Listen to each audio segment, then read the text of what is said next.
UP में कांग्रेस का चुनावी घोषणा पत्र रिलीज किया जा रहा है। प्रियंका गांधी इस वक्त लाइव कुछ बोल रही हैं, सीधे लिए चलते हैं। पब्लिक से मिले हैं। हमने पिछले मेरे ख्याल से 1.5 साल से ये कोशिश की कि हम उत्तर प्रदेश के कोने कोने में जाएं, हमारे नेता, हमारे मैनिफेस्टो कमेटी जाए और सबसे चर्चा करके जो उनके अहम मुद्दे हैं, जो उनकी समस्याएं हैं, उनको सुलझाने का काम कैसे किया जाए, इसके बारे में चर्चा करके तभी ये सारे सुझाव इस घोषणा पत्र में आए हैं। दूसरी पार्टियों की तरह हमने अन्य पार्टी के सुझाव लेकर अपने घोषणा पत्र में नहीं डाले। हमने जो भी इसमें डाला है वो पब्लिक की ही आवाज है।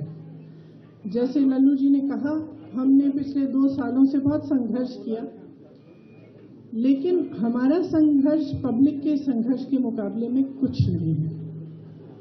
जो उत्तर प्रदेश की जनता आज संघर्ष कर रही है, जितनी परेशानियां को वो झेल रहे हैं, वे आप बहुत अच्छी तरह से जानते हैं।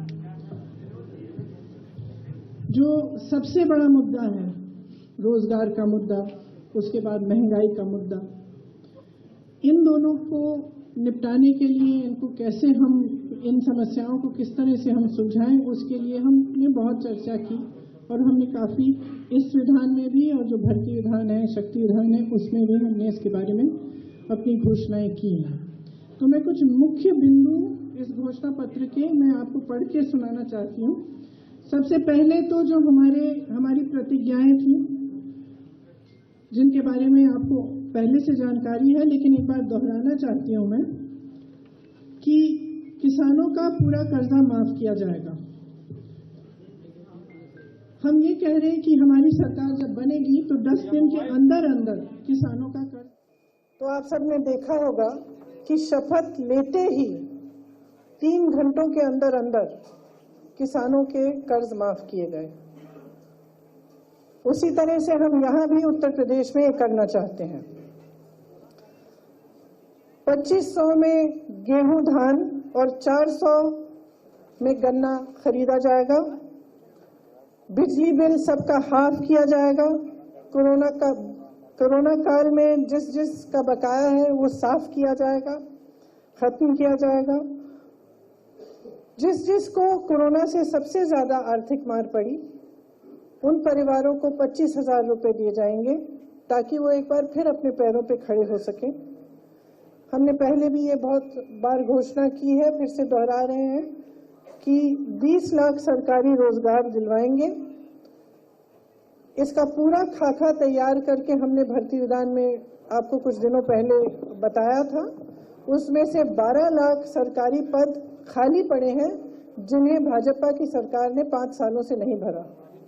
हम कह रहे हैं कि हम वो 12 लाख पद भी भरेंगे और उसके अतिरिक्त हम 8 लाख और पद भरेंगे, या और रोजगार हम पद भरेंगे नहीं, 8 लाख हम रोजगार और पैदा करवाएंगे। इसके साथ साथ हमने पहले भी कहा है कि 40% रोजगार पहले के जो आरक्षण है उनके तहत महिलाओं को दिए जाएंगे। अगर कोई भी बीमारी हो तो सरकार की तरफ से 10 लाख रुपए तक इलाज मुफ्त मिलेगा। आवारा पशु की बहुत बड़ी समस्या है उत्तर प्रदेश में। कम पार्टियां इसके बारे में बात करती हैं, लेकिन सच्चाई ये है कि किसान बहुत त्रस्त हैं। और हमने अपने अनुभव में, जो हमारी छत्तीसगढ़ में कांग्रेस की सरकार है, उन्होंने एक पूरी योजना बनाई कि इससे हम किस तरह से इस समस्या को हम हल कर पाएं। इसके मुख्य बिंदु हमारी उन्नति विधान में है, लेकिन मैं यहाँ कहना चाहती हूँ कि जिन को आवारा पशुओं के नुकसान को झेलना पड़ा है, उन्हें 3,000 रुपए का मुआवजा दिया जाएगा और एक गोधन न्याय योजना शुरू की जाएगी, जिसके काफी ज्यादा एलिमेंट्स होंगे, लेकिन एक एलिमेंट ये है कि 2 रुपए किलो में गोबर खरीदा जाएगा। ये छत्तीसगढ़ में हो रहा है और फिर उस गोबर को वर्मी कंपोस्टिंग में सेल्फ हेल्प ग्रुप्स द्वारा इस्तेमाल किया जाता है। तो इससे बहुत सुविधा होती है छोटे और मझोले उद्योगों के लिए। देखिए, हम सब ने देखा है, आपने हाल ही में बागपत में एक छोटे व्यापारी की हालत देखी और हम सब में वो बहुत ही दुखद घटना एक तो फेसबुक पे लाइव हुई और हमें पता चला कि उनकी पत्नी की मृत्यु भी हुई है। बहुत ही ज़्यादा दुखद ये घटना हुई, लेकिन ये हम पूरे प्रदेश भर में देख रहे हैं। चाहे मैं नोएडा में गई प्रचार करने के लिए, चाहे मैं बुंदेलखंड गई, चाहे झांसी में थी, चाहे यहाँ पे लखनऊ में हो, चाहे जहाँ भी मैं जा रही हूँ, ये देखने को मिल रहा है कि जो छोटे व्यापारी हैं और मझोले व्यापारी हैं वो एकदम इतने त्रस्त हैं और परेशान हैं क्योंकि उनके लिए एकदम कोई भी सपोर्ट समर्थन सरकार की तरफ से नहीं आया है। और चाहे नोटबंदी हो, चाहे उसके बाद जीएसटी हो और उसके बाद जो कोरोना का लॉकडाउन हुआ, सबसे बड़ा प्रभाव इन्हीं व्यापारियों पे हुआ है। तो चाहे छोटे दुकानदार हो, छोटा मैन्युफैक्चरिंग यूनिट हो, बहुत ही ज़्यादा असुविधा हुई। लेकिन सरकार की तरफ से बहुत दुख की बात है कि इनके लिए कोई सपोर्ट नहीं मिली।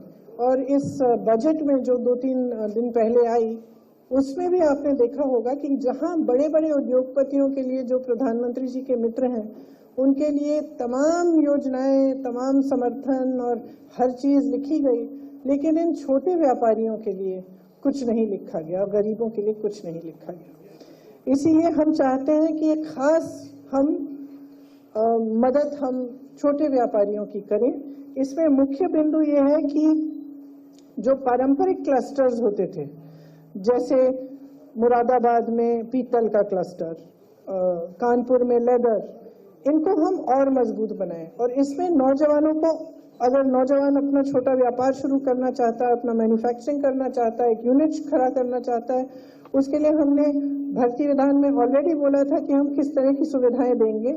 जैसे उनको लोन मिलेगा 1% ब्याज पे, और किस तरह से हम उन क्लस्टर्स को डेवलप करेंगे ताकि उन क्लस्टर्स में जितनी भी सुविधाएं हैं इंडस्ट्री के लिए वो मिले और पूरी तरह से इन छोटे व्यापारियों की मदद हो।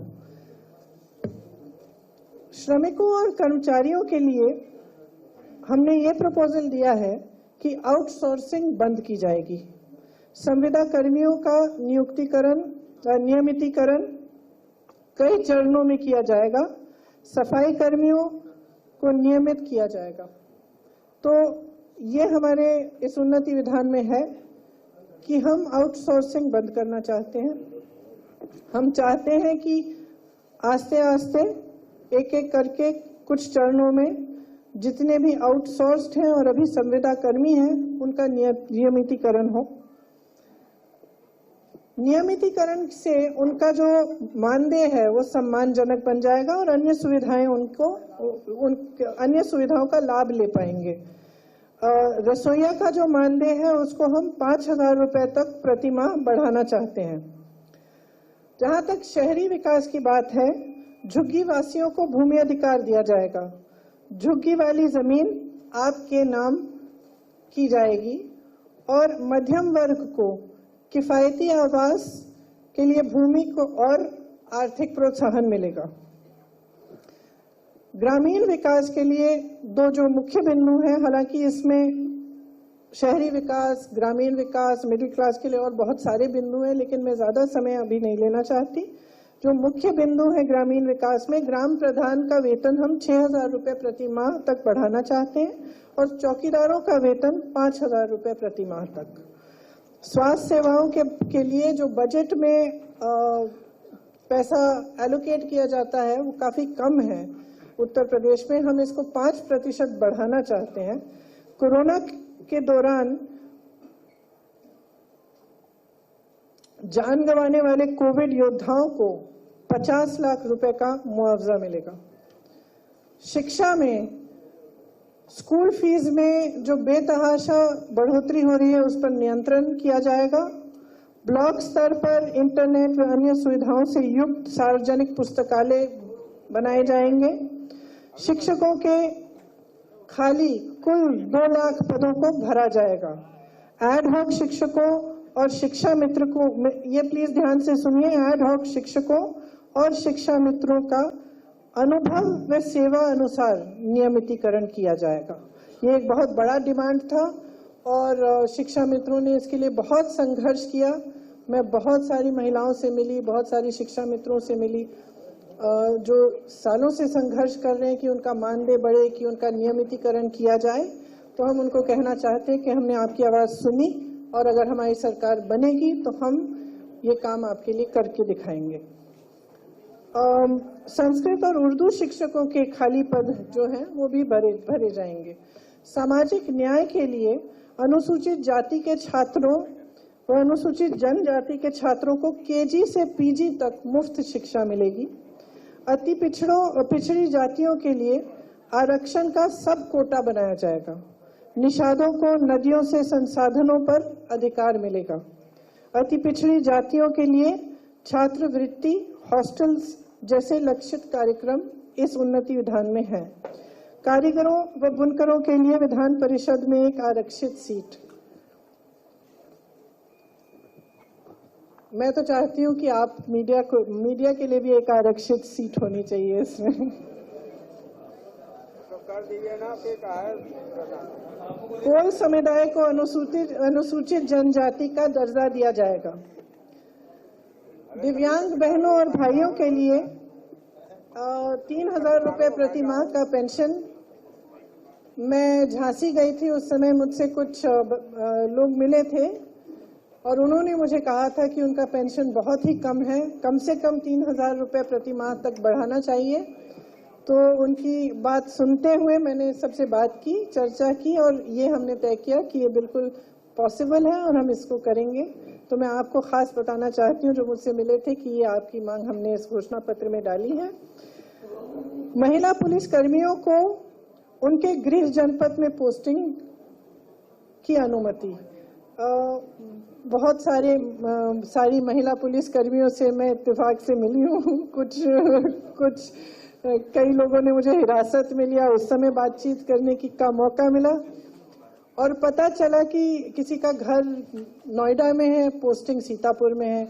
माँ अकेली नोएडा में है और उनको सीतापुर आना पड़ रहा है काम करने के लिए। तो मेरे ख्याल से ये एक बड़ा मुद्दा है उनके लिए और मेरी बहनें हैं, उनकी मदद के लिए हमने सोचा कि अच्छा रहेगा कि उनके घर के ही एरिया में उनकी पोस्टिंग हो। पूर्व सैनिकों के लिए एक विधान परिषद की सीट और सच्चाई को लिखने वाले और दिखाने वाले जो पत्रकार हैं जिनके खिलाफ मुकदमे दायर किए गए हैं, उन सब मुकदमों को हम खत्म करेंगे। तो आपको स्वतंत्रता मिलेगी जो आज आपके पास है नहीं। तो ये मुख्य बिंदु है। मैं कहना चाहती हूँ और मैं बार बार इस बात को दोहराती हूँ कि चुनाव के समय हमें विकास की बात करनी चाहिए, हमें उन मुद्दों को उठाना चाहिए जिससे आपका जीवन बेहतर बने। जहां जहां मैं जाती हूँ मैं पूछती हूँ 5 सालों में आपका जीवन बेहतर हुआ, आपको सुविधाएं मिली? और एक जगह नहीं है, एक घर नहीं है, एक परिवार नहीं है जो मुझे इस सवाल के जवाब में हाँ कह सकता है। सब कहते हैं, कई नौजवान हैं, लोग कहते हैं कि ठीक है राशन मिल गया, लेकिन वो मुझे कहते हैं कि हम राशन से क्या करेंगे? ठीक है थोड़ी सी सुविधा मिल जाएगी, लेकिन हमारी प्रगति कैसे होगी? हम सक्षम कैसे बनेंगे? आत्मनिर्भर कैसे बनेंगे? अपने पैरों पर कैसे खड़े होंगे? तो बार बार हम कांग्रेस पार्टी के जितने भी नेता हैं, हम एक सकारात्मक प्रचार करना चाह रहे हैं।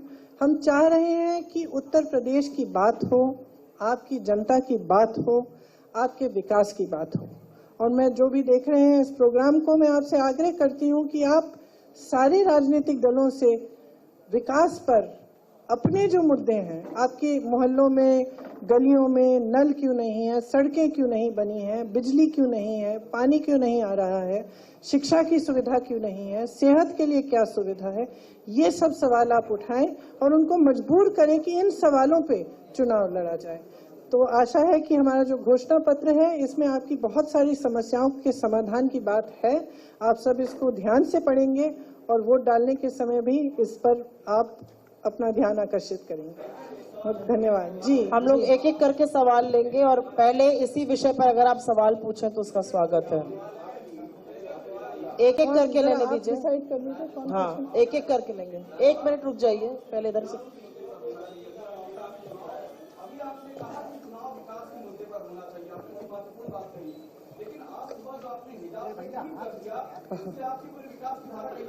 अच्छा क्यों? अच्छा क्यों? मैंने हिजाब पे बहस छेड़ी है? देखिए, एक महिला का अधिकार है, वो बिकिनी पहनना चाहे, वो हिजाब पहनना चाहे, वो घूंघट लगाना चाहे, वह साड़ी पहनना चाहे, वह जीन्स पहनना चाहे। इसमें कोई राजनीति की बात नहीं है और ना होनी चाहिए। हाँ, आप देखिए आप गोलमोल करके कुछ भी कह सकते हैं। किसी का अधिकार नहीं है कि वो एक महिला को कहे कि तुम ये पहनो। आपको मैं कह रही हूँ वो स्कार्फ उतारो अपना। आप कहाँ भी जहाँ भी हो, मुझे क्या अधिकार है आपको ये कहने का? नहीं है, सिंपल। आप पूछिए सवाल, विषय पे सवाल पूछिए तो अच्छा रहेगा।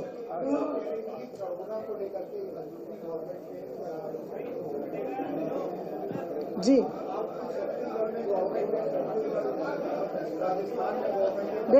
देखिए यहाँ उत्तर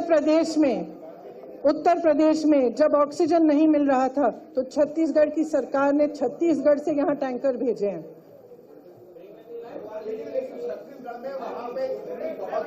सर हो गया, आप पूछिए सवाल, इस विषय पर है। आपने क्या छत्तीसगढ़ की नदियों में आपने लाशें देखी? सर ये बहस का विषय नहीं है, आपको सवाल पूछने का बोला अधिकार है, पूछिए। नहीं सर, ऐसे नहीं होगा, ये प्रेस कॉन्फ्रेंस है, ये वाद विवाद आपके साथ नहीं हो रहा है यहाँ पर। इस विषय पर सवाल है आपका?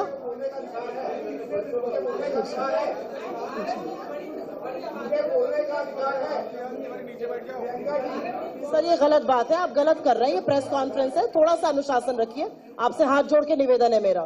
पूछिए आपका सवाल क्या है। रुक जाइए एक मिनट।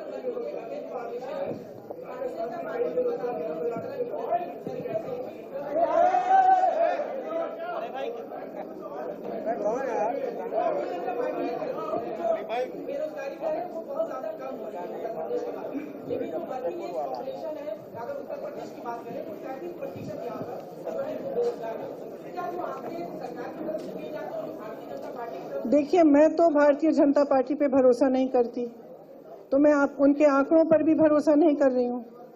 हम जो आंकड़े हमारे उन्नति विधान में हैं, वो जो एक्चुअल आंकड़े हैं वही हैं, उन्हीं पर हमने सब बातें की हैं।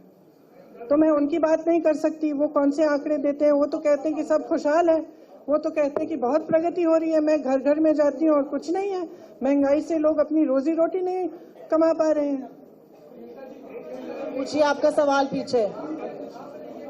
अभी रुक जाइए आप प्लीज, शांत रहिए। पूछिए आप सवाल। साथ में बोलेंगे तो सुनाई नहीं देगा, एक जन करके। जी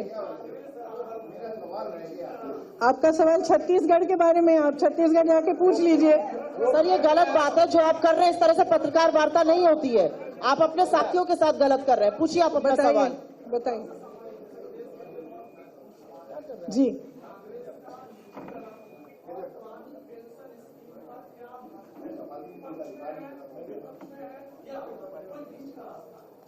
देखिए, हमने इस पे बहुत चर्चा की, क्योंकि इतनी डिमांड आ रही थी कि पुरानी पेंशन पे हमें वापस जाना चाहिए, जो पुरानी स्कीम है।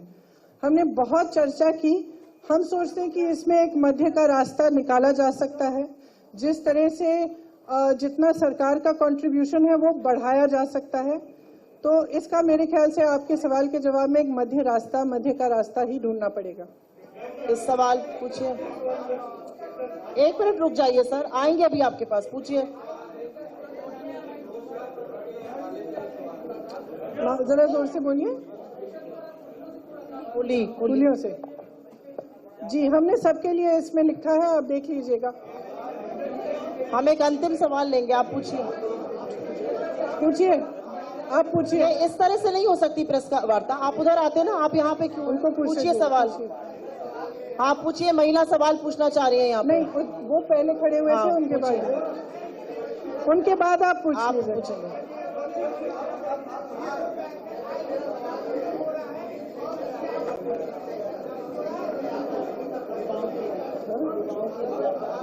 I can't hear you. अगर आप लोगों को लगता है कि इस तरह से सवाल का जवाब मिलेगा तो मैं बड़ी हाथ जोड़ के अनुमति वहां चाहती हूँ। आपको ऐसे नहीं मिल सकता। एक एक आदमी पूछिए ना, पूछिए आप।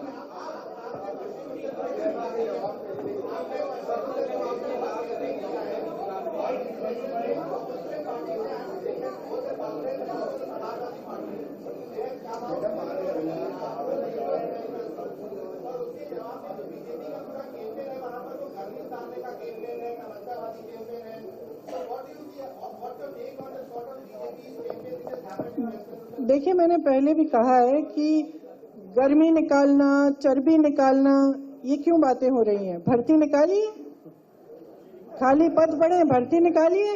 हमने तो पूरा खाका तैयार किया है कि हम भर्ती कैसे निकालेंगे। हम तो ये भी बता रहे हैं कि कहां से निकालेंगे, हम ये बता रहे हैं कि रोजगार कहां से दिलवाएंगे। हम ये सब कह रहे हैं और आप एक दूसरे से कह रहे हैं कि कोई कह रहा है कि चर्बी निकालेंगे, गर्मी निकालेंगे। फालतू की बातें हैं, ये लोगों को गुमराह करने वाली बातें हैं। आपका सवाल, आप इधर आइए, पहले पत्रकारों में आइए, आप उधर जाइए पहले। आप पूछ रही थी, आप पूछिए आप सवाल।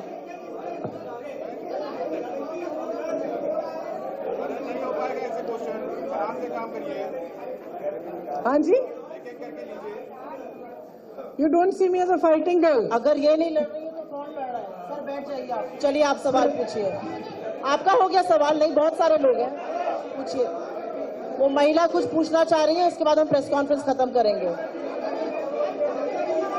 आई think we should end it because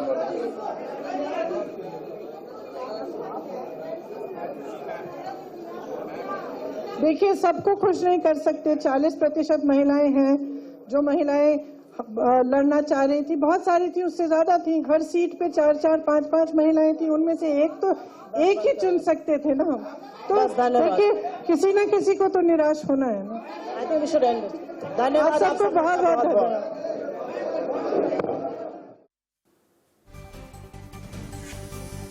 Priyanka Gandhi को सुन रहे थे आप। घोषणा पत्र रिलीज करते हुए प्रियंका गांधी ने कहा कि यह घोषणा पत्र में पब्लिक की आवाज है, क्योंकि हमने हर एक वर्ग के साथ में बातचीत की है।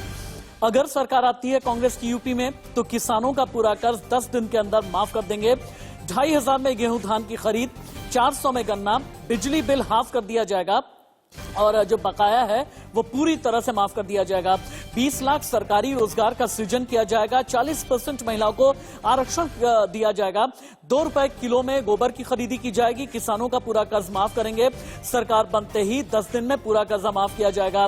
कोरोना काल का जो बिजली का बकाया बिल है वो माफ किया जाएगा। कोरोना पीड़ितों को 25,000 रुपए दिए जाने का वादा इस घोषणा पत्र में किया गया है। 20 लाख सरकारी नौकरी का वादा, और कोई भी बीमारी होती है तो 10 लाख तक इलाज सरकारी खर्चे पर किया जाएगा।